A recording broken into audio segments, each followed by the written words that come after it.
안녕하세요, 여러분. 오늘은 신앙의 출발점에 대해 이야기해 보려 합니다.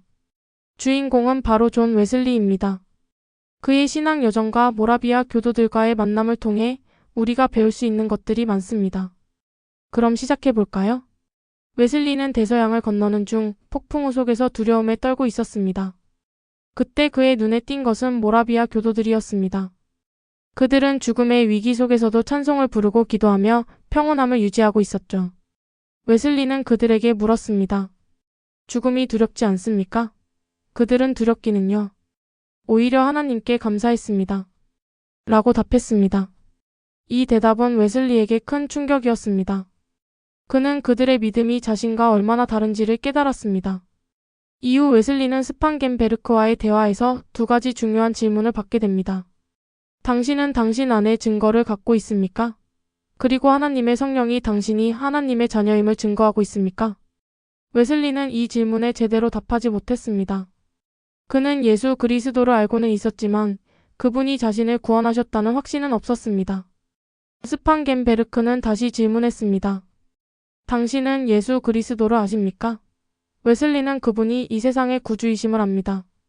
라고 대답했지만 스판겐베르크는 다시 물었습니다. 바로 그분이 당신을 구원하셨다는 것을 알고 계십니까? 웨슬리는 그분이 저를 구원하기 위해 죽으셨기를 바랍니다. 라고 대답했습니다. 이 대화는 웨슬리에게 큰 충격이었고 그는 자신의 신앙을 돌아보게 됩니다. 이제 그는 자신에게 정직하게 질문하기 시작했습니다. 나는 구원의 확신이 있는가? 그는 스판겐베르크와 모라비아 교도들의 믿음에 부러워하며 그들과 교류하면서 믿음의 확신을 얻고자 했습니다. 웨슬리는 피터 벨러를 만나게 되는데 벨러는 그에게 당신의 생각을 깨끗이 버려야 합니다. 라고 말합니다.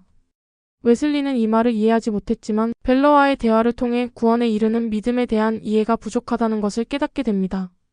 벨러는 믿음의 본성을 설명하며 첫째로 성경으로 돌아가야 한다는 것과 둘째로 구원에 이르는 믿음을 소유해야 한다는 것을 강조했습니다. 이는 마르틴 루터의 오직 믿음의 교리와 연결됩니다. 웨슬리는 이 믿음을 어떻게 얻을 수 있는가?